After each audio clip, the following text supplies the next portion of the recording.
Recording. You're here. I'm here. Our technology is working. How's the sound? I hear you. I hear you fine. Let's see. Perfect. People hear us? I think so. And we've already got a handful of people in the room.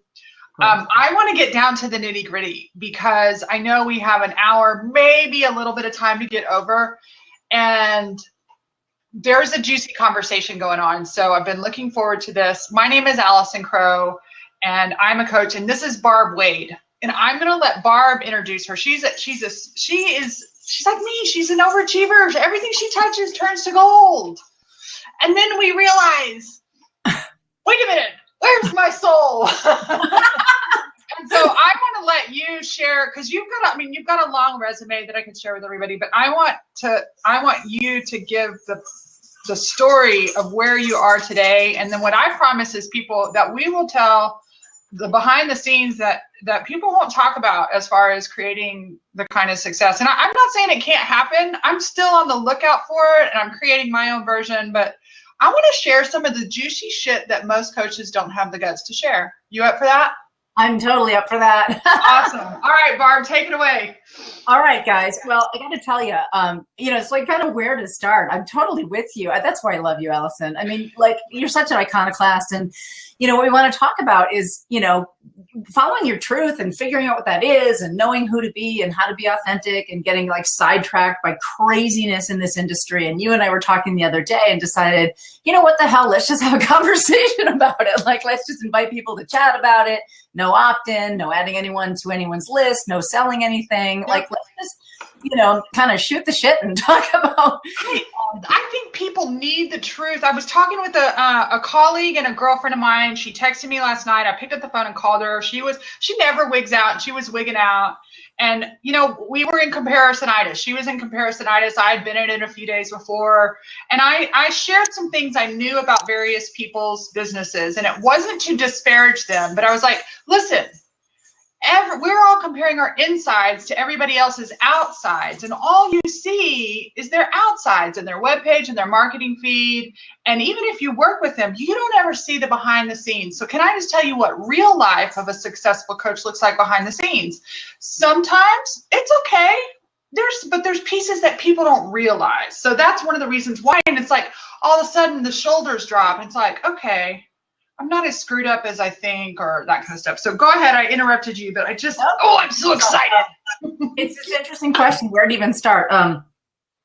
So the first couple experiences in my adult career right out of college and grad school were kind of climbing the ladder in my life. And initially I went to Tufts undergrad. I went to Oxford grad. I did psychology degree and advanced graduate work in it. And then I went to Hollywood because it was my childhood extracurricular activity to be in all the theater and all the shows and improv and, directing and writing. And my funny Jewish parents were like, you are not going to college and making drama, like not allowed. We won't pay the bill. So I went to Tufts. I went to Oxford. I got all my academic accomplishments. Then I, made a beeline for Hollywood to see if I could, pursue this thing. And I did, right place, right time. I got on a show right away on NBC and did a couple years of acting and movies. And then I found that not all that gratifying and went into behind the scenes work in the studio system as an executive. And for like 10 years, climbed up the ladder and continued to overachieve and continued to get promoted. And I was one of the first dozen people at DreamWorks when Spielberg started that new movie studio in the middle of the 90s and, just kept working harder. And what was going on with me really at that time, and it's relevant to what's going on now too, so I'll spend a couple minutes on it, is at that time I was really achieving for the sake of finally feeling like okay, like good enough and safe and valuable. And I had such a fear-driven life. I was so afraid I was going to lose what I had, or I would be, fired, or I'd be found to be a fraud, or the other shoe was going to drop. And like the more I could control, I get another raise, another promotion, another title, like the more I was like, I'm going to feel good. I'm going to feel worthwhile. I'm going to feel safe. I'm going to feel stable. And it didn't really happen. It never really happens unless it's an inside job, right? So during that time period, I started realizing how my relationship with myself was so messed up. You know, criticism all the time and comparing myself to everyone, and just self-talk that was so nasty. And that really started my personal growth journey. So I started, you know, thank God I got that first therapist, because I was just like, God, I'm on television and I'm depressed and can't get out of bed. Like, seriously? You know what I mean? But so my own journey in personal growth was so transformational. I mean, God, I hated myself. I couldn't make eye contact in the mirror. I pinched and I poked, and I couldn't hold eye contact because this core shame would come up about how, you know, just how broken I was and what I needed to hide from others. And this process of my own work with therapists and coaches and counselors and workshops and just changed my entire life. I mean, I got to a point where I had a relationship with me, and I was very self-loving and very compassionate. And, you know, it doesn't mean I didn't screw things up and have to make amends and clean things up, which I do all the time. But it really shifted my relationship with myself, and saw how so many of those beliefs were never true that I adopted as my own. And so many of those filters through which I was looking at the world as true also weren't true, and really began to heal myself. And with a lot of help, but really, you know, and that's when I said, I've got to do this for a living. Like, I have to be in this kind of field for a living. I've got to be able to facilitate other people in this kind of journey from like self-loathing to self-love. You know, like, God, is there anything more important? So I left the Hollywood industry in 1999 to move into, initially I thought I'd become a therapist, actually. So I did this innovative program that some of you guys know at University of Santa Monica, which is a spiritual psychology center. And I did a master's degree in spiritual psychology, and thought I'd do the therapist route, but coaching was coming out at the time. And coaching was really exciting. And it was like, you could work with people on making positive change that was measurable. And that was like from where you are now to where you want to go, versus a lot of like looking back at older issues and family of origin stuff. And you know, it's all very important. Lord knows I did enough of it, but I loved the moving forward element of coaching. So I opened my practice in 2000. I got all that credentialed stuff and opened my practice. And, you know, here's where the story gets interesting, because from 2000 to 2009, I just loved my life. I had a beautiful life coaching practice. I had all the clients I wanted. I had my own schedule, and I was working with people on deep stuff, like deep self-forgiveness and going after dreams and letting go of external bullshit. And it was so meaningful. I remember just being so humbled that I got to do this for my living, like that I get to do this for my living. Like, how did I get lucky? And during that time, I had my 2 daughters, right? Because it's a flexible career, so I could have children. I mean, it was just great. And you were happy inside. You were, I mean, yeah, you're the mom doing it all, but you're not only helping your clients, but you enjoyed life, right? Like, that's it. I really did. Yeah.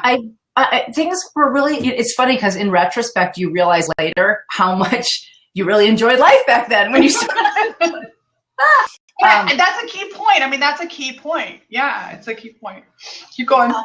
So I'll tell you, because I want to get to the last few years, and tell you like as transparently as I can kind of what happened here. So around 2009, early 2009, when the economy crashed, and really crashed big, we all remember that.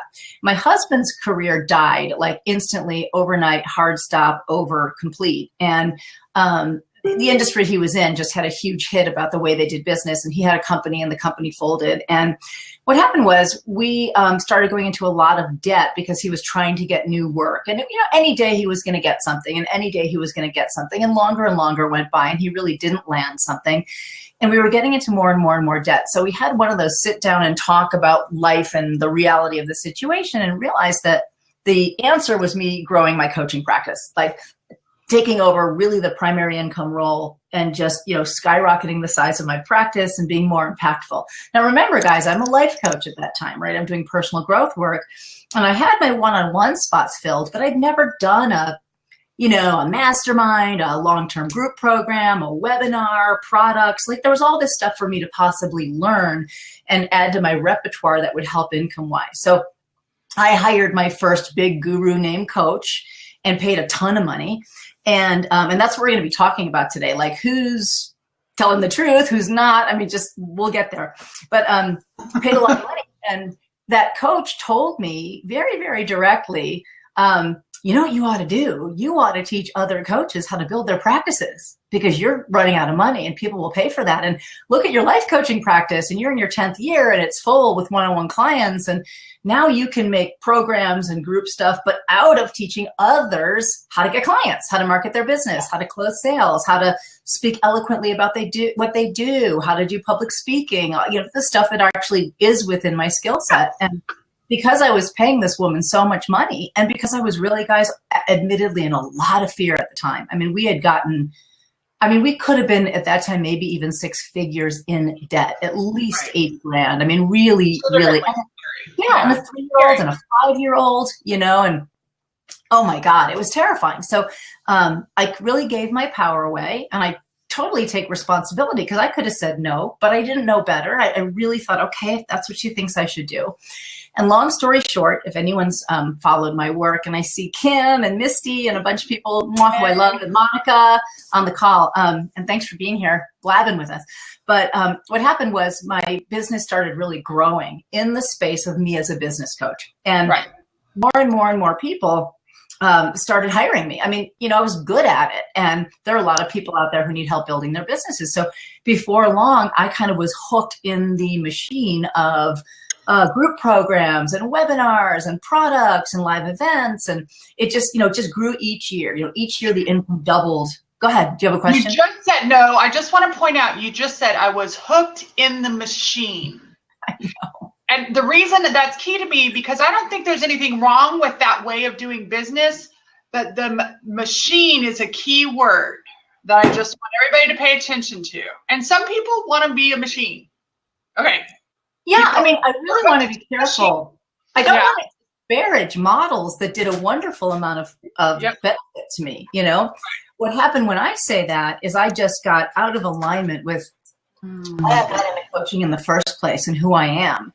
And I ended up with coaches that kept telling me, well, the next thing for you to grow is this. The next thing is this. Now you need to have an academy. Now you need to have a 1-year this. Now you have to have live events. Now, and you know, along the way, I really lost sight of my truth. And if you watched me from the outside, I mean, over 3 or 4 year period, I gained 50 pounds. I was eating and eating to just not feel how unhappy I was. And because I thought, you know what, I've got responsibility. Now I'm the only income. Now Tim had started working for me. My husband had started working for me. Then we'd hired a couple staff people. So now we were like a little company of 4 who depended on me. And I just didn't feel I could stop and reverse things. I just felt like my responsibility was to keep going and keep going and keep going. And it hit a head in 2014, so a little over a year ago, when I did this really big 3-day live event, you know, the big 3-day live event model, which again is perfect for some people. So I'm really not model. Right. It was at the point of extreme depletion, extreme, you know, disillusionment, burnout, like I said, overweight. I mean, just, you know, my life was really behind the scenes pretty awful. And I'll be honest, Tim and I were extremely broken in the marriage. I was so stressed. He was so stressed. Literally all we did was run this business, parent the children. I mean, that was it. You know, our marriage had no time. I lost track of a whole bunch of friendships because I didn't have the time to keep them. So let me go back to the big crisis point, and then I know I'm kind of on my little monologue here. No, here's the thing. Stories matter. And your story, that's why I wanted to jump in, because your story matters. So keep telling it. You're doing great. All right, cool. And cool. Hi, Susan Kirby. And oh my gosh, it's so fun. This is my fun first to see everybody. This is my first lab ever. So like, I'm getting excited. I mean, it's tiny. Your pictures are teeny and I don't have my glasses on. So if I didn't acknowledge you and I know you, thank you for being here. But this is fun. I've never done this. All right. I know. It's cool. So I do this 3-day event, and by anyone's external evaluation, it was extremely successful. Like, you know, we filled my program. We had more applications than spots. I mean, you know, it went great by the metrics that my coach was using. Yes. And in the week after it, I came home and I collapsed. Really, I mean, I just fell apart. And not only did I collapse, but I had an emotional breakdown. I was sobbing. Oh my God, just ask Tim, you guys. I was a mess. And, you know, you'd think, oh my God, great event. You just came off this big success. I was in so much grief. I want to tell you that all this work went into a 3-day event that I was not on stage teaching what I'm here to teach. Mm-hmm. You know what I'm saying? 160 people in a room and all the work that went into that. And I was not standing on stage teaching about self-love. I was not standing on stage talking about relationship with oneself and self-advocacy and following one's truth and stopping the people pleasing and what is it like to take risks when you're, in a place of all this self-support. I was teaching people what to say when someone says I can't afford it, how to respond, when your possible client says I can't afford it. How to handle an objection. Handle an objection, right. Which again is important. It's not that it's not important. I want to be clear. I'm speaking for myself. It's just that I was up on stage teaching stuff that wasn't my heart's desire, and the work that went into getting all those people in the room, the expense of that thing. And I wasn't doing right. Why I got into coaching, why I'm even here. So huge meltdown. And Tim was lovely through it. He said, you know what, you got to get out of this. Like, if this is killing you, I don't want this killing you. Like, we got to create an exit plan. So 2015 became a transitional year. And you know what the funniest thing is? I had the best, most wonderful clients in 2015. I mean, and they all had signed up for my year of business building. Like, they all signed up for my high ticket year of business building. And, they held the space for my own evolution. I was really transparent with them, and they were just wonderful. And we ended up doing a lot more personal growth work. I kept bringing in more and more and more of the deeper personal growth work with them and asking them to trust me. And they did. And also, of course, building in the business strategy and fulfilling what they'd hired me for. But it was an incredible year of my realization, you know what, this is my last year as a business coach. This is it. And I told them, and they kept my secret that, that I gave them, I'll give you full on everything I've got. But, for 2016, I'm going to change my brand. I'm going to go back to transformational personal growth. I'm going to put a whole new site up. I'm not going to line up any clients. I'm going to come out with a new thing and be authentic to who I am. And I'll start building from the ground up again. And it's not the ground up because of all the contacts I have and all the people who follow my work.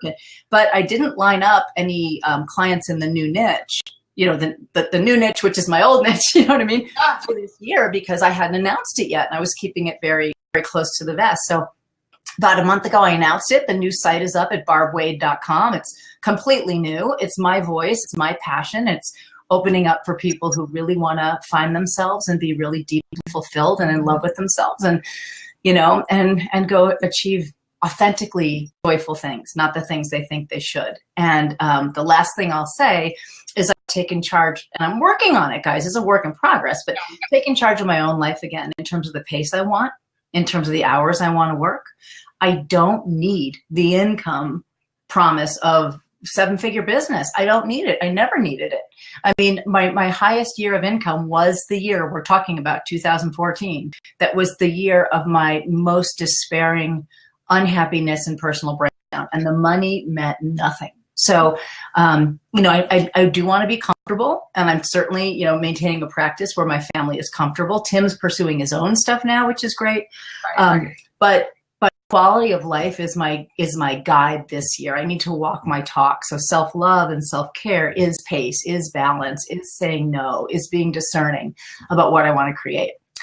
So that's my story. The thing I feel regretful about is how bad things really felt. And I really want to be totally honest here and tell you guys, I regret putting out newsletters that things are great. And, oh my gosh, my daughter did this today. And boy, there's nothing like the freedom of being a coach. And I just want to be like humble in saying, those things are true, but I really was holding back, letting people see what was really going on. And I was afraid that if I did, I'd lose my stature in the industry. I'd lose my income. I just need to make it look like everything's great. And I'm not alone in that. I have a lot of colleagues who, when we get together privately, share that they're on the verge of breakdown as well. And, I always joke about, sounds terrible, but I always joke about the picture of the woman running on the beach holding the ribbons. Like, there's this stock photo everybody uses of like this woman running on the beach and like leaping in the air, holding these ribbons. Like, how many of us, I've probably used it somewhere, I've used that picture about how carefree and lovely and self-expressed life is when that's not what's really going on. No. Yeah. So, okay. I wrote a couple things down. Okay. I'm hearing myself feedback. Let me plug in my earbuds. I wrote a couple things down. Let me give myself self-care time. It'll work out. Yeah, I love the casual nature of these things. This is fun. Well, exactly. And I think that's part of one of the things that headset. Okay. Can you hear me? We good? Mm-hmm. Okay. Let me ask you a question. Talk about coming. So when you tell the story, you're now in a place where you know and completely trust. And if I'm to out you just a tiny bit, I won't out the whole story, but you had, so that's how we got connected. Someone said, hey, call this girl. And we had a conversation as you were coming to that realization. Right. So I'm curious. The reason I'm curious is because there was a time when I was in the corporate coaching world. When I was a local coach, I had 72 clients, and this is one-on-one, insane. Not to mention all the responsibilities of being a staff member and all this other stuff. And then I quit because I wasn't right with me, and I was afraid. I had a new husband. I had walked away from a very big income, and they offered me a position to come back. So I came back international, and I worked with 47 clients nationally. And I recently, within the last year, spoke with a gentleman who told me that I was at one of the live events, and he was talking with me about coaching. And I had to tell him on this call, like who I am now. I said, I don't remember talking to you. And he goes, I know, you were doing mathematic calculations. You were mouthing them and didn't even realizing it was coming out of your mouth. And if you had asked me when I was standing in that, I was drinking the Kool-Aid. I was drinking the Kool-Aid, and I literally believed I was doing the right and the best thing for me and my family and my clients. And eventually I came to the trauma of going, oh shit, something's not right here. And so when you tell the story, it sounds so easy, but was there a time when you were you always aware that wasn't it, or did you come upon that? Like, tell me about the dissonance that happened, the rub and the anxiety of realizing, oh my gosh, I've built this $1 million business and it ain't what I want to do. Sure. I'll be honest, for the first couple of years when I was suggested to go in this other direction, it really did solve my family's financial crisis. It really did. Yeah. And that was a huge relief. I mean, we were, like I said, if you're joining us, at least 80 grand in debt, maybe more. And people did hire me for business coaching, and I was very good at it. So there was a gratification in teaching it and mentoring around it. And I've always really loved my clients. Like, that's the one thing that gets me through, whether the subject matter is my heart's desire or not, is how I feel about the human beings that have entrusted me, right? So the first couple of years, that was enough. I was, seeing our bank account go back up. The stress was coming down. I was loving the people I was honored enough to work with. And I kind of, that was enough. And it was really around 2012, even, a couple years into this new direction. Right. I started recognizing, wow, like, how long is this going to go for? Like, I'm in a whole new direction here. And I started missing the kinds of sessions I used to have. But I talked myself out of it, like the idea of switching anything or changing anything. But I began to just think about certain clients from the life coaching days, think about the things that I helped people with and that they achieved and how miraculously they showed up and how honored I was to have had that role. And I just would miss them. I would just miss the intimacy of it. Mm-hmm. And that's the year, if you look at the pictures, that's the year I kind of started, pushing down those feelings and, using food to just kind of not have to feel that stuff, because we were on the upswing. And, oh God, there was a powerful big coach who sought me and sought, me proactively about being in this elite group of hers. And, I fell prey to the ego strokes. I fell prey to feeling important and wanted. That's huge. And so I joined this thing, and, in this group I was in, so many achievers that there really wasn't space for anybody to explore. I'm not sure I'm happy. It was very much about who's doing what and what the numbers were on your launch and how many people enrolled and what your pricing was. And I started to just be inundated with that all the time. And, on the one hand, well, it really, in a way, kept me from having to feel the pain of I'm really not happy. I could be preoccupied with metrics. I could be preoccupied with launch. I could be preoccupied with the surface stuff. However, my behavior and the eating and whatever belied something else. I mean, you can't, if you've seen my videos and pictures over the years, you just can't miss it. And obviously I've lost all that weight now, and I'll get to that point. I made a decision not to do business building anymore, and literally 50 pounds dropped off, but we'll get to that. So, seriously, miraculous. Right. Anyway, so around 2013, I'm still in this collective and I'm still in this group, and I'm starting to really recognize I'm depressed. I'm really starting to, and I'm thinking, well, I'm getting toward, late 40s. Maybe it's hormonal. Started seeing a naturopath. Like, why am I so depressed? You're depressed because you hate your life, but here's some, immune supplements and adrenal. Yeah. Those things weren't going to fix it because the problems were so deep and innate. There might be some hormonal stuff going on, but it was like, yeah, those are symptoms of the deeper condition. Yeah, totally. And then 2014 came, and this was the year where the breakdown really happened, as I said, because at that point, my coach was saying, you have to do a 3-day event. That's what's next for you. I don't know anything else I can suggest. You've already done this, and this. And I have to really tell you, that moment, I knew I don't want to do a 3-day event. I don't want to do a 3-day event. And it was January. I don't want to do it. And I just was on the edge of should I, shouldn't I? And I was talking to Tim about it, and the weeks were ticking by, and you've got to get a hotel, and you've got to get a venue, and you're going to run out of time, right? You know what I'm saying? For all this stuff. And I'm trying to be very non-specific and a little cryptic, but there were some messages coming at me about, what are you, afraid to play big? Have you created an upper limit problem where you're not willing to go above a particular level of success? What are you afraid of? What are you afraid of the power that you're capable of? You get to play small?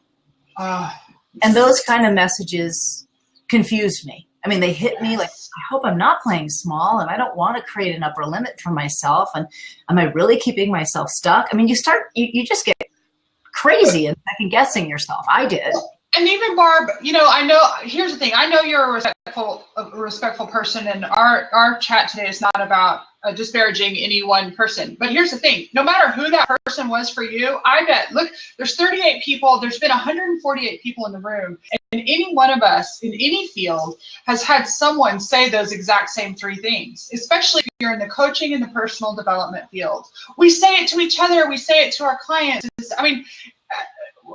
I heard one day, I don't remember who said it, but somewhere I heard, well, the spirit is not concerned with expansion. Only the ego is concerned with expansion.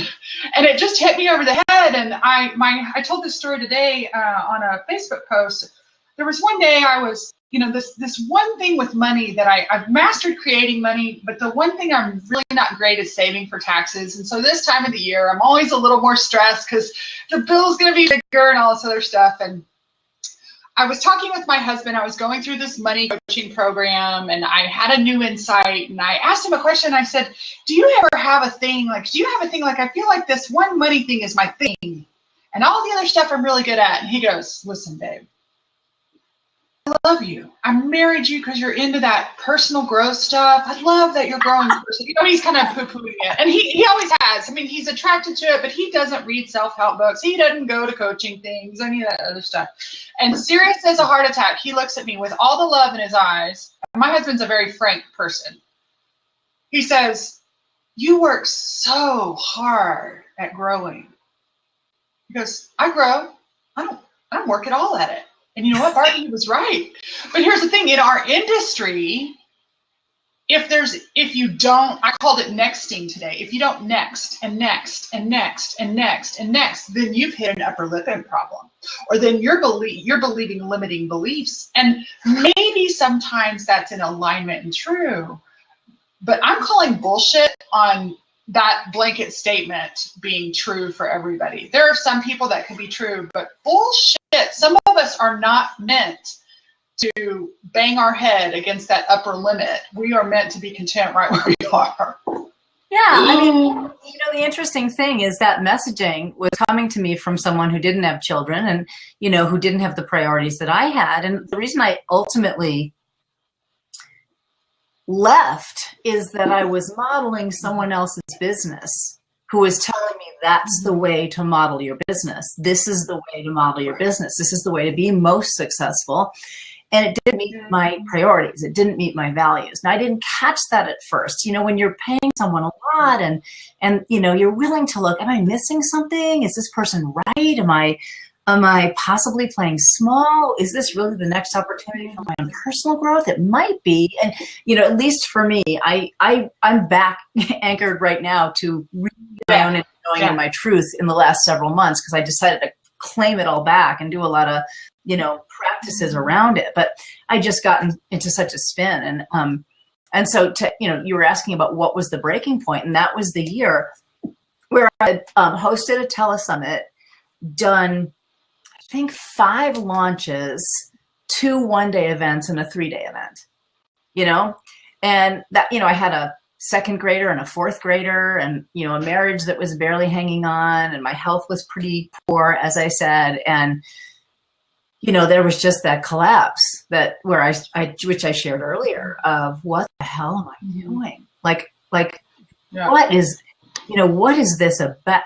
This isn't why I got in coaching. This isn't, my passion that led me into coaching was so gone. I mean, I'm so just buoyed now, getting back to the truth of why I do what I do. And so as I was telling you that last year's clients are a crop, I just can't even use words. I mean, they're outstanding human beings and the most loving, deep friends I've made, as well as being their coach. And they were risk takers and trusted me and stretched. And I, like I said, was going through this journey of my own last year, finding myself again and deciding, who am I really? And what do I really want to impart?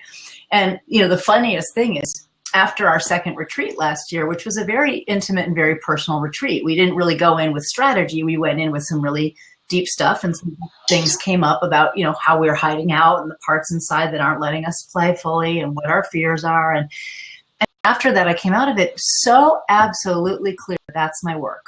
That's my work on the planet. Yeah. And the minute I told myself, all right, this is it, we're switching back, I wanted to share that I mean, my body each week, I was releasing weight. I mean, I didn't count anything. I told you this. I didn't measure anything. I didn't track anything.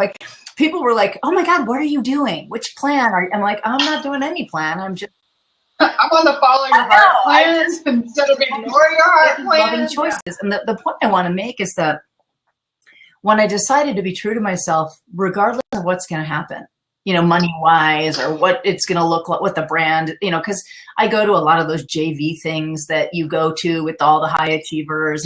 And no matter what it looks like, no matter whether I'm still invited to those things or not, no matter what the income's going to be, when I decided I was really going to do this, the point is I didn't need to stuff anymore. I didn't need to stuff. Yeah.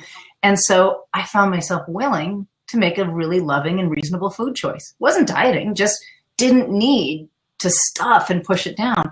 And I mean, by the time I saw everyone in October at the next retreat, it was like, whoa, where's the other half of you? And, that was really, I wanted to stress that because it was really related to making a decision that was self-loving and that was aligned. And I'll tell you guys, I tried to get in shape before that 3-day event because I was going to be on the stage. I really tried to get in shape. I wanted to look great. Couldn't lose a pound because I was so in angst, so it's interesting. Thank you just so much for sharing. I've had a couple of moments this week, and I actually, you called me either right before that retreat that you went to or after, and I remember you saying something like, how do I tell my clients? And I was like, when you tell your clients are perfect. They're going to be the ones who have a sacred contract to be with you, and you're not going to lose anybody. It's going to be perfect. So I'd love to hear that. But then I laugh because you start your new January, and for some reason, so I experienced, my major fallout was later, and the last couple of years of my business have been really fun, but I did kind of start getting back in that overachieving mode. The work I was doing with clients was feeling good, and I started putting too many moving parts in it. And then I had a friend pass away last September, and by December, I was in adrenal fatigue, burnout, and I had to call my doctor for the first time in however many years and up my meds. And I have been stable. I take antidepressant meds, but I had been stable for a long time. And I told my husband, I said, I never had to change my meds. And it scared me. And so starting to go to the doctor, I do some breath work with Cole Clayton. I do some meditation work with this other guy. But I started, I love thinking about business. I love the deep inner work too. And like the way my brain works, I love social media and I love finding out all this out stuff. And I talked to a guy for an hour today, and he's a big internet online marketing consultant. And I said, no, you don't get it. My problem is not that I don't know what to do. I don't need a strategist. I know the strategist. I need to figure out what's my strategy, because I know that is not my strategy. Because every time I even eke down that path, my whole body, it's not an upper limit problem. My body is screaming, no! This is not, do not go this. Like it just, my soul closes down. And so I'm laughing because I called Barb a couple weeks ago or I need to talk to you because I'm wanting to talk to you. I'm actually doing a 3-day event. It's not the 3-day event like you guys. I'm doing, it's not meant to upsell. It's not part of a funnel. Mine literally came out of, hey, you guys, we'll take questions in about 10 minutes. We'll start bringing people in just to let you know if you want to ask questions. And if you want to ask questions, you can type the / with a capital Q and then your question, and it will pop up and we can bring you up in the hot seats. That's how Blab works. So I was thinking, because the first 20 tickets sold out. This is a high price event too. The first 20 were so easy, and then I was struggling, and I've been talking with another colleague of mine about maybe doing this huge conference next year. And my mind, my dreams get big, my ego gets big, and there's a difference between desire and having. One of my friends teaches this concept. This is a whole nother Blab, but there's lots of things in life we want, but the actual having of them we don't want. She uses, I'm going to get a little crazy here, but she uses, I haven't been able to think of a non-sexual one, but she uses the sexual one of a woman wanting 3 men at once. We might have that sexual fantasy, but we don't really want that reality.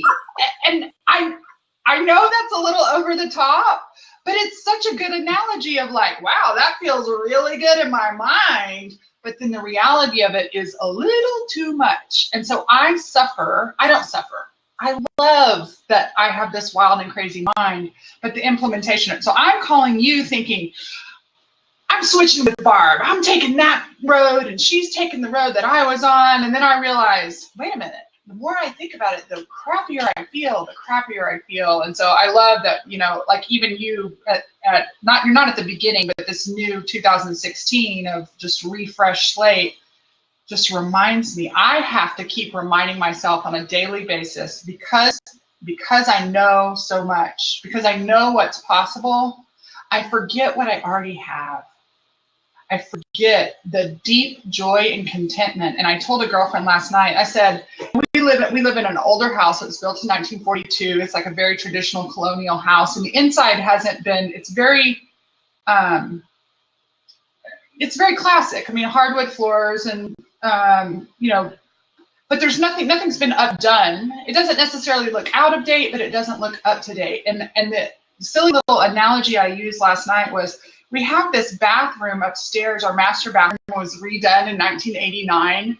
And so like there's all this little oak cabinets and mosaic tiles that are kind of funky, but I have a daydream of the Pinterest version of what my new master bath might look like. Well, guess what? that bathroom works just fine. And if I want to bust my ass and clench my soul, maybe I can eke out another $20,000, which I'm going to have to pay $6,000 in taxes on that 20. So really I need to make 6,000 to pay. It's like, what if I just love what I have? I have great clients. I have, like you said, a very comfortable life. More is not always better. Better is better. And it's so easy in the coaching industry to pay attention to more instead of how is better going for you? How is better? Yeah. Let me say something about that too. And guys, if you see my eyes flitting a little bit, there's dialogue happening, and it's a little, it's my first time on Blab, and I'm like, wait, there's people saying stuff, and I want to actually tell everybody as well that, that the high gross income is really, there's a fallacy there, because what you net after all the expenses of a big business like that is so small when you actually keep in your pocket after taking out the cost of your high expensive coach, taking out the cost of your huge 3-day event, taking out the cost of your team and your staff, and taking out the costs of going and paying to speak on other people's stages and every other thing that goes into it, and then taxes on that gross, we would end up with an amount of money. And it was also for 2 full-time adults, because at that point, Tim worked full-time in my business. So we had 2 full-time adults. And when we looked at what we netted and split it between 2 people, I went, my God, when I was life coaching back in 2007, 8, 9, I made just about this much with a telephone and an internet connection. And my life was so graceful. Like, all those headaches that came with that gross. And when we looked at what we actually took home, I mean, what an eye-opener. I mean, all the travel, all the going to conferences and JV retreats and hotels, and like, my God, with just a telephone and a computer, I made 6 figures. I mean, so it's also, I really want to tell everyone, those people who are touting their gross numbers. I've got a multi-7-figure business. I've got a 7-figure business. I've got a multiple 6-figure business. That's not really what they're taking home. And I learned that the hard way as well. Yeah. I have been tempted. I do have a fear of being taken the wrong way, but I've had a temptation to show my true P&L. And this is something I talk with my clients. And part of the reason I teach it is because I struggle with it. I like nice things. I like the idea of growth and all that other stuff. I'm not anti it. I'm just trying to figure out, where's the tipping point? We've got a regular P&L, your profit and loss, how much it costs you to run your business, what is the cost of sales, how much do you keep, and then after taxes, right? So before taxes this year, this is the first year. I've always made over 6 figures, but this is the first year. I was so close. In November, I thought, this is going to be the first year that I'm going to net 100,000, and I netted like 96, 97, 98, something like that, before taxes. So after taxes, it's still back down there, right? But the gross looks huge. Well, it looks huge for what I spend money on. But what about the emotional P&L? And that's kind of the thing that I want to bring, especially for all business owners. And by all means, if your emotional P&L is in the green and you have a desire to go and build this way, by all means. But I think so many of us check our emotional P&L at the door without realizing it, at the expense of meeting the approval, self-induced approval of mass media, of coaching, marketing, of personal development is one of the greatest fields to be in, but it's also a gazillion-dollar consumer industry. And so, I'm not leaving it. I just want to figure out, like you said this earlier, I wasn't in alignment with me.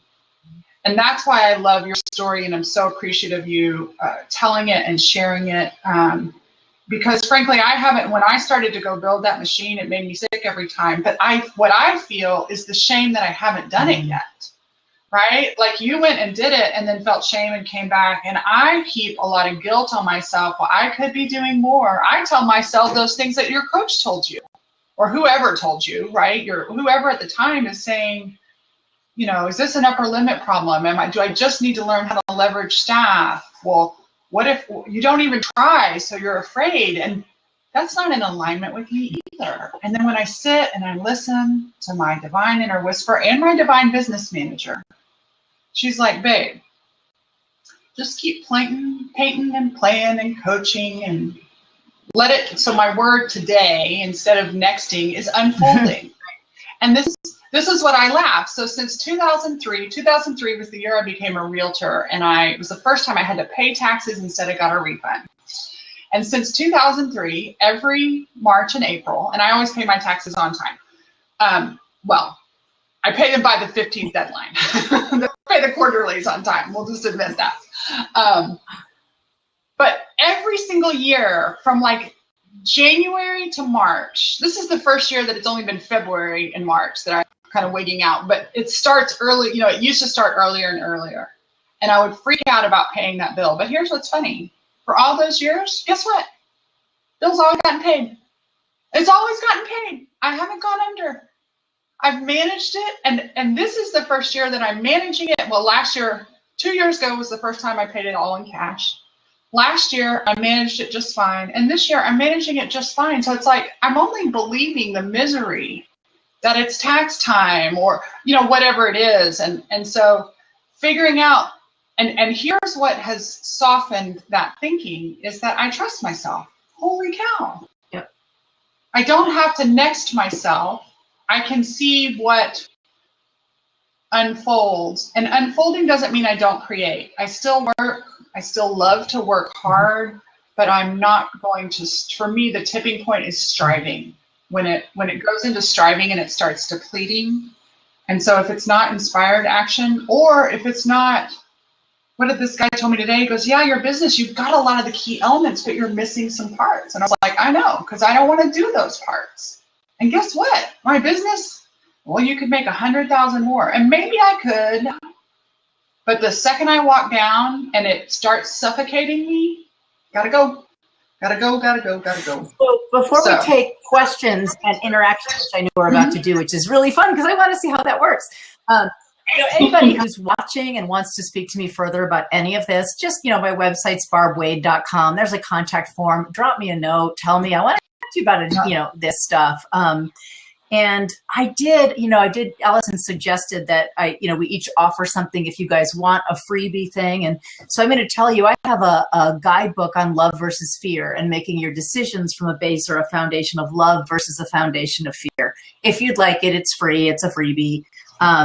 It is at, we got a bit.ly link for it. So it is at bit.ly, let me spell that, bit.ly/Barbwade, BARBWADE. So bit.ly, bit.ly/Barbwade. If you want to check that out or just come to the website, drop me a note. I don't care if you join my list, don't join my list, unless you'd like to hear what I have to say, which I'm being a little outspoken about these days. That's the thing, but I'm not. What I love is I'm not poo-pooing being successful at all. And it's funny because with this event, I said I wrote on the sales page for this live event. The very first thing I said is what they want me to do. What all the experts say is that I should use scarcity to pressure you into making the choice to come to my event. And I said I ain't gonna roll that way. It's not fun for me. And then I, ask people to tap in, and if the page and the idea and gives your vagina or balls a tingle, then come on. And if you feel nothing, then don't come on. And then later on, I said, and I did have an early bird price, and I said, here's why I have an early bird price. It costs a certain amount of money to book a hotel. And for people who are willing to decide 6 months in advance, you're helping me pay for the venue. So I just flat out told them, it wasn't about scarcity. It was just like, let me just tell you the truth about it. And now the price is higher. I probably could get more if it was lower, but now it's higher because it's like, we got to make up for lost time. I mean, it's not a marketing tactic. This is the truth behind the scenes. I'll show you my books, an open book company. And so, I don't know why I was telling you all that. The truth is, Sarah, who is my OBM, honest to God, an hour ago is the one who said, you want to put something up for everybody? And I'm like, oh, wait, Allison said that'd be a good idea. So, and for me, like, every decision we make is rooted in love or fear. And if I made enough of them rooted in fear, right? So what's present for me is, what would love say? What would abundance say? What would trust say in the midst of a decision? Or what would fear say? The need to control, the need to be safe, the need to manipulate. And that's how I'm making decisions these days. I'm looking at, okay, what would love say? What would trust? What would generosity? What would contribution say? Then that's the answer I'm going to take, even if it scares me to death. That's the answer I'm going to take. I'm just going to, because I just don't want to build this the way I built that. I built this very, very, very differently. And it was my first, life coaching practice that was those 9 years of abject joy before I started off on this other path. And so I'm going back. Right. And it doesn't mean you go back to it. But what I love, like, my husband was just out cleaning out, like, we have these gardens that a bunch of stuff is in, and we're pulling all those stuff out and putting rocks down. And he pulled a bunch of stuff out, and there was a curb underneath. This house is old, and the curb actually continues around the driveway, but the curb made a perfectly great lining. And so, like, I imagine that you're excavating and you've come back to some of what's there, but you're also a different person than you were. And so you're, and I love this, because I don't think we live a linear life.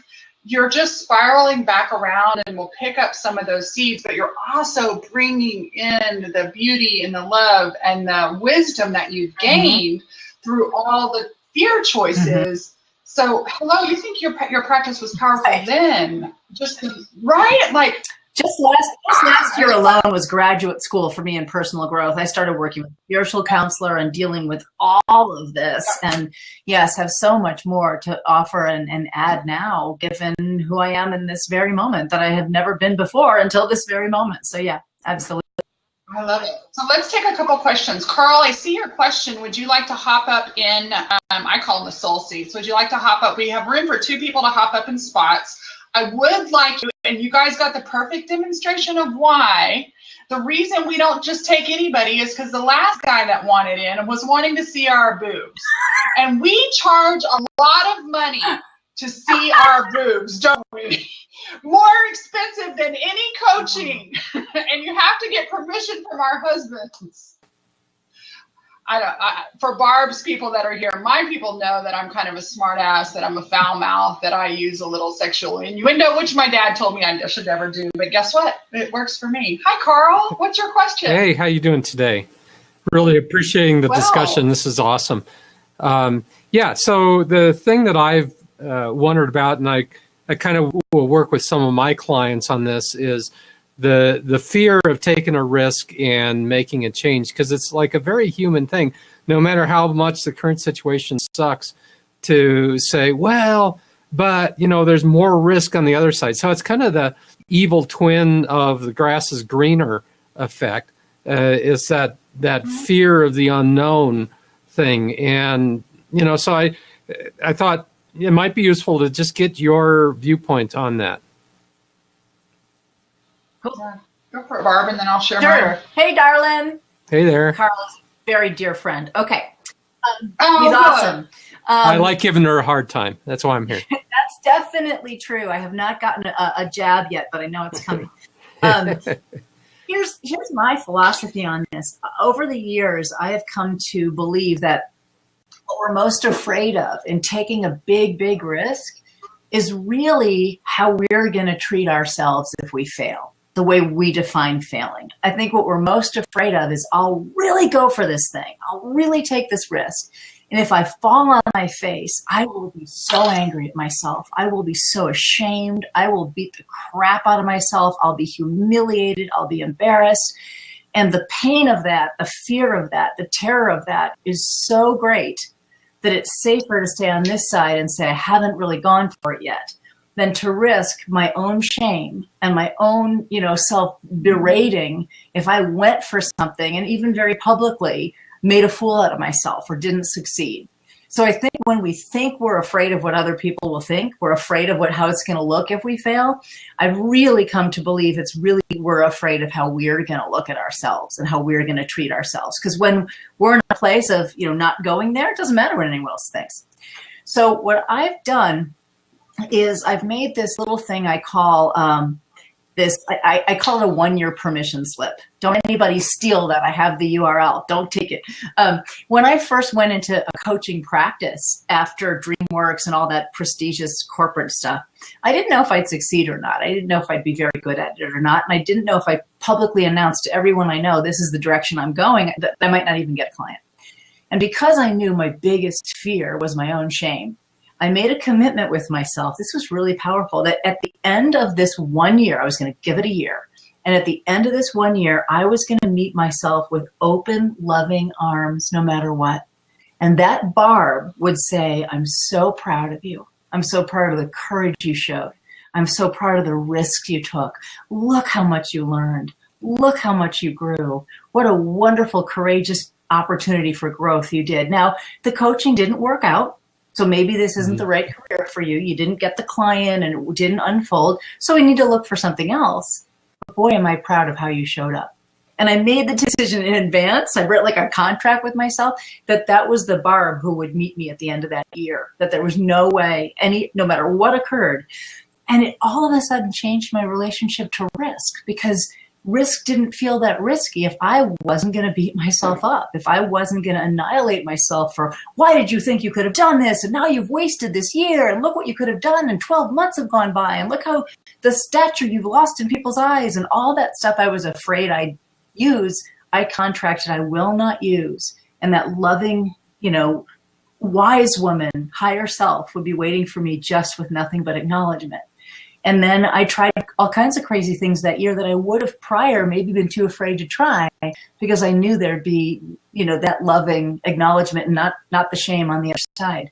I also knew that if I failed, and if my parents were like, you're going to be a what? Like, they didn't understand the paradigm of what coaching even is. Nobody did. Right.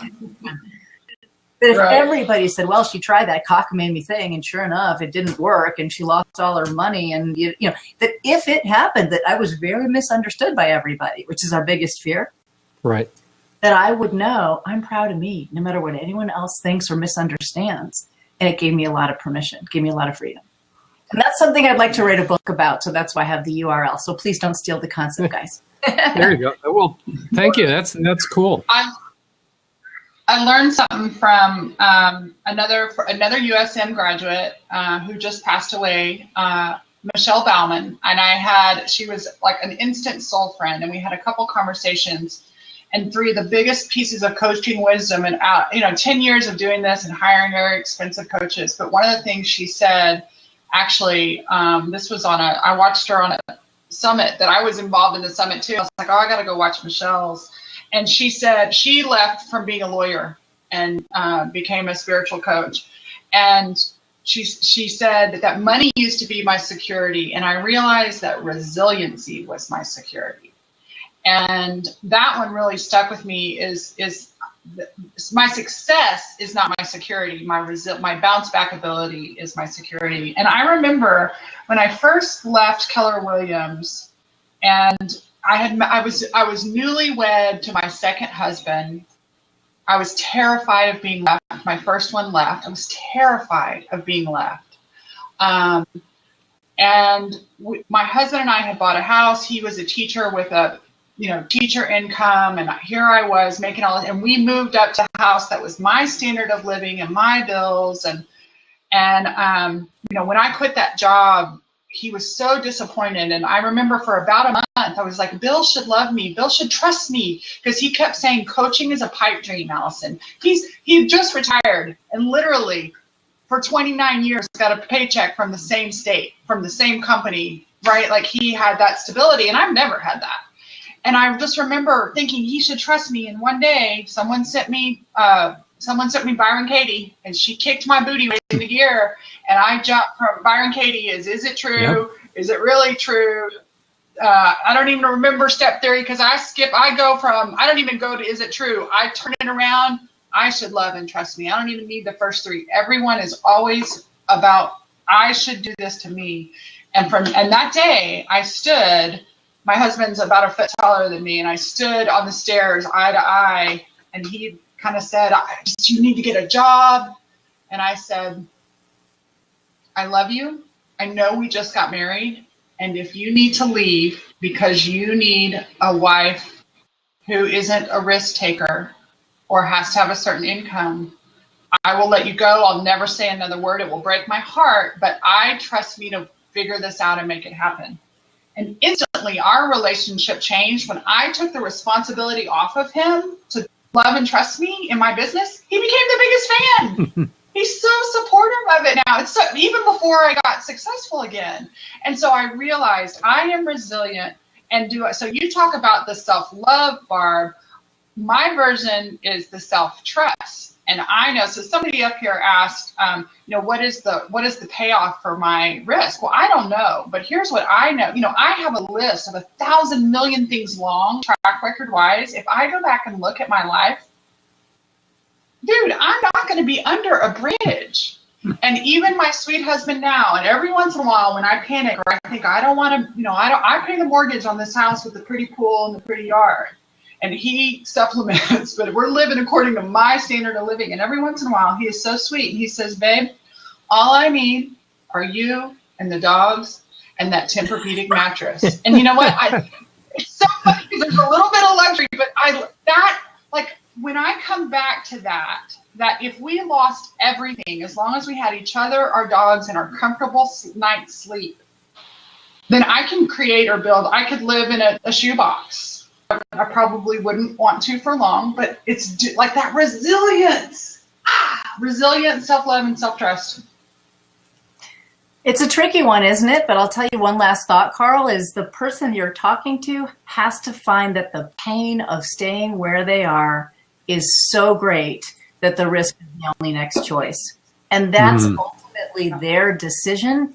And we can't get in a position where we really try to cajole our client to make the change and to take the risk. And we really want it for them. And we see how stuck they are and we see how much pain they're in. And we know they can do it. We know we can support them. But until they're ready, until they're willing to say the pain of being where I am is so great that the only place to go is change, we can't do it for them, It's interesting. When I left that one job, I remember somebody saying to me, and because I left twice, it's interesting, like who gets the opportunity to take that risk twice and then get sucked back in, like the vortex pulled me back. And the first time I left them, and the second time I went towards me. And so the same kind of thing, it's like I wasn't running from something I was afraid of, but I was moving towards what I would not become if I stayed. And so that was huge for me to realize. And it was also a nice little zinger when they said, how can you leave us? We're 100,000 people. I said, I'm not leaving you. I'm going towards me. They couldn't argue. Yeah. Right.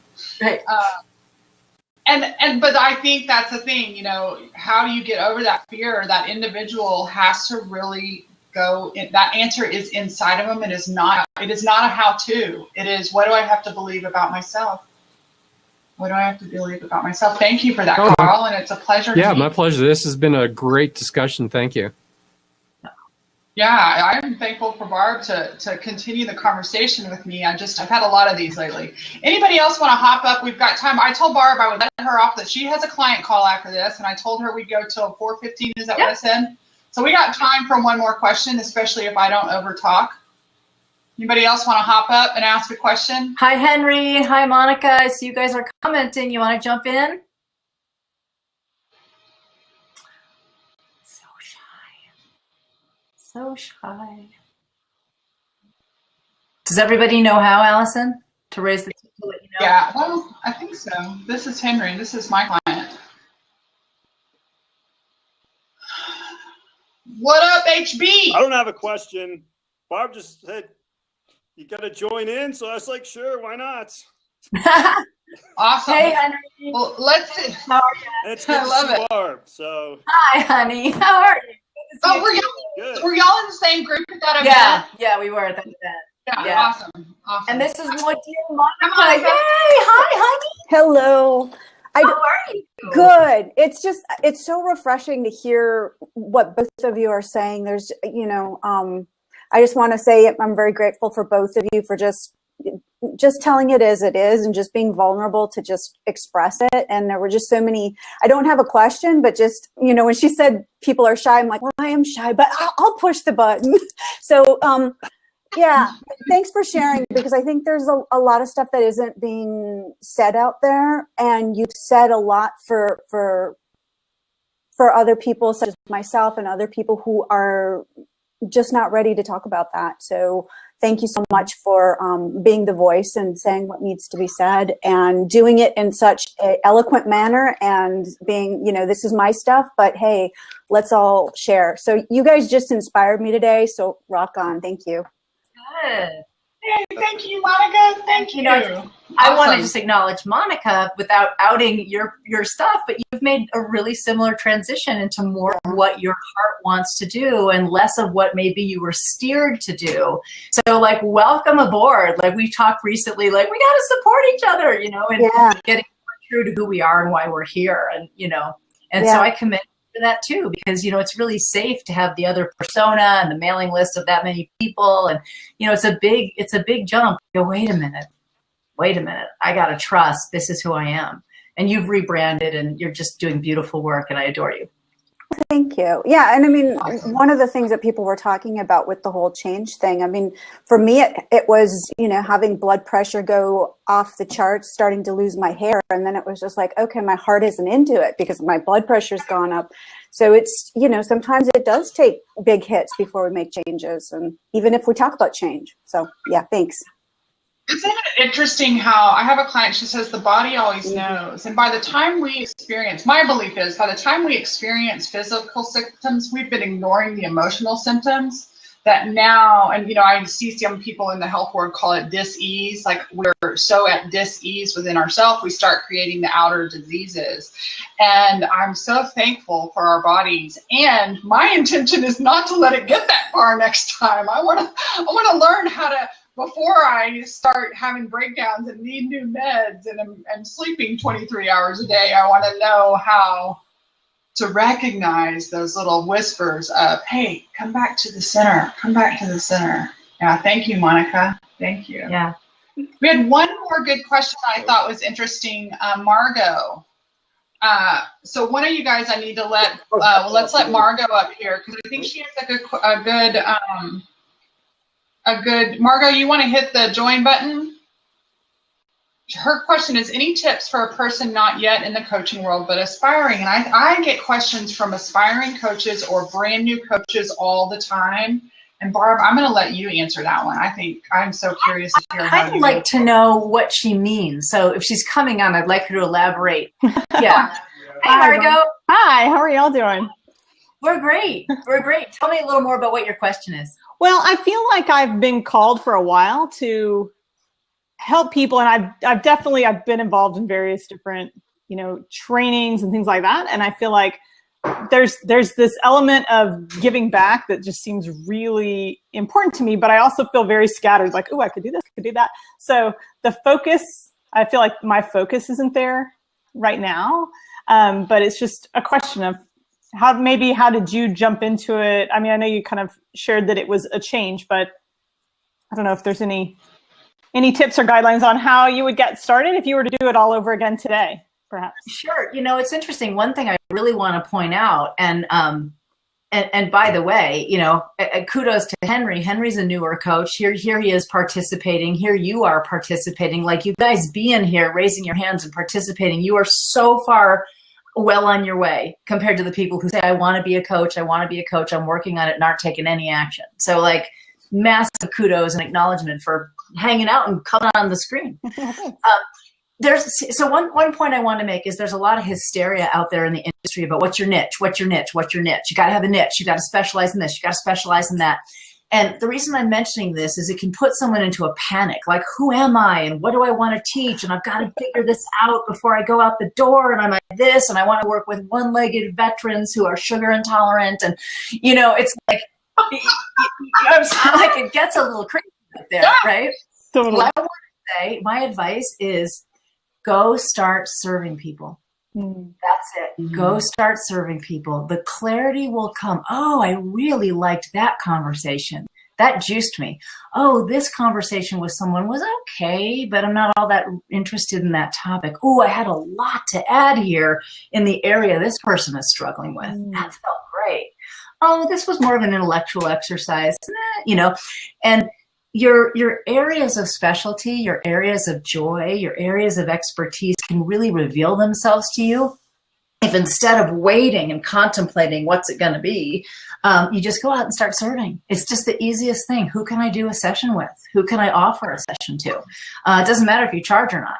Yeah. Just get into absolute service and then start to learn who I am and what my skills are, what my capabilities are, where my heart sings and what juices me.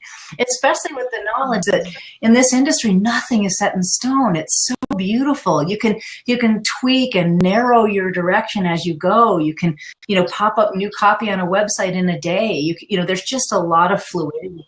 Change your mind if something doesn't work. Change your mind. I reinvent every 2 years. Like the thing I want to talk about every 2 years changes. Yeah. And Steve Chandler is a guy, I love this. So Steve Chandler is a guy that he was a coach of one of my coaches, Rich Litvin, and Steve Chandler would get paid, $150,000 to go into these organizations. And someone asked him one time, he said, "What is your credibility in coaching me?" He goes, "Well, I'm a life coach." "You're alive. I can coach you." And I love that. Because Michael Neal talks about the value of a lamppost. If a person sat and spoke to and told whatever they needed to tell to a lamppost, that lamppost would be providing value.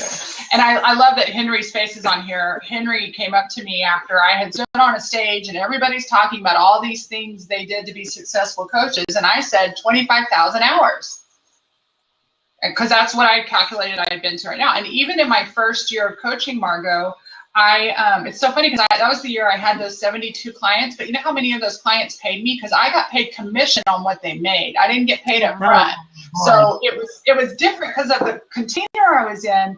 But out of those 72 clients, probably 20 of them paid me regularly. And all the rest, some of them never paid. They never ended up doing anything, but I spent hours serving them. And Henry's working on a project like that right now where he is he's just coaching to see what kind of conversations he wants to like and have. And we call it coaching boot camp, but it's at a relaxed pace. There is no 5 a.m. beat yourself up coaching boot camp. And Rich always tells a story. He would sit on the beach and say, "Coaching, $5."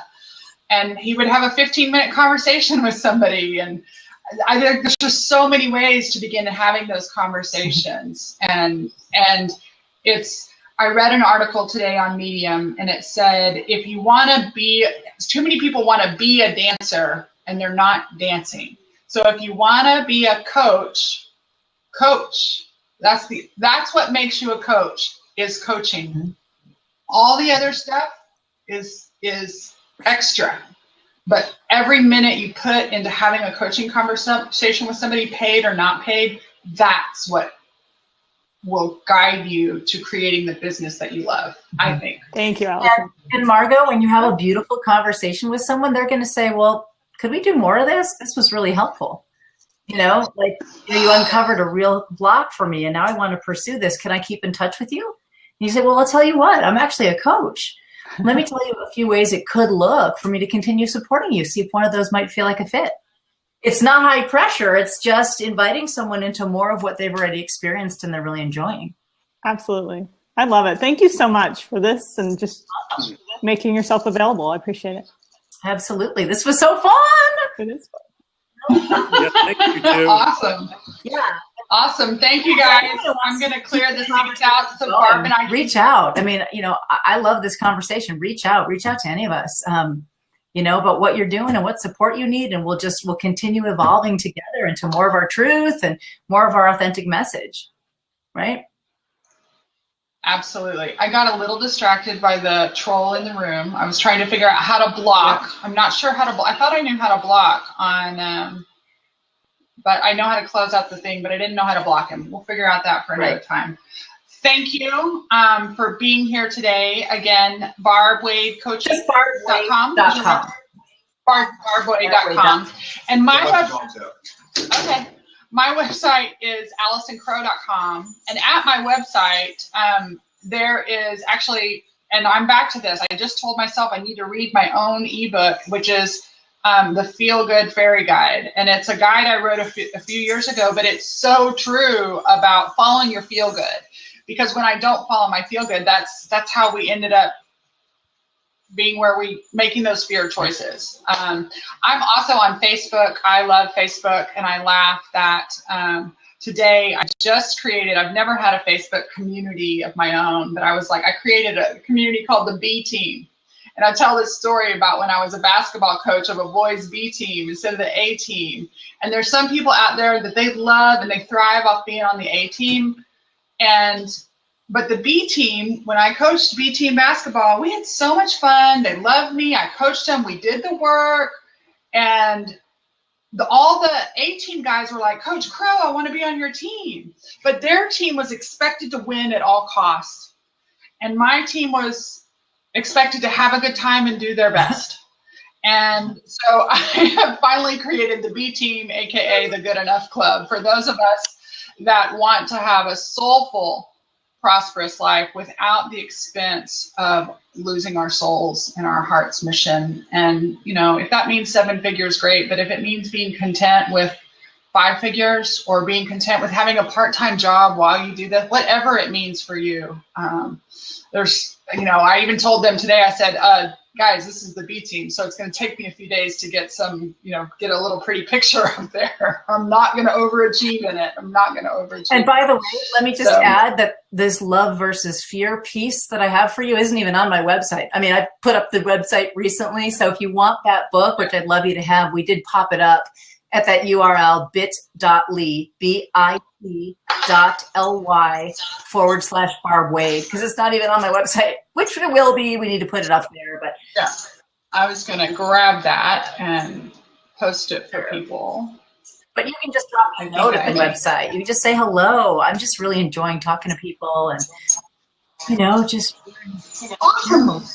Very good. Thank you. So any final checkout from you, Barb? Last parting words? Nothing. We've said everything. I love you. Thank you for taking your time to be here, everyone watching. I love you, Allison. We're going to, you know, onward and upward this year into the lifestyle that we want and serving in the way that we want and being authentic to our truth. And whatever size business that turns out to be, it turns out to be, you know. Whatever unfolds and everything, and whatever unfolds is perfect, and right where we are today is completely perfect. So namaste, or as we say, nama-fucking-stay over in my land. Love you, and I'll talk to you soon. Bye, you guys. Thank you.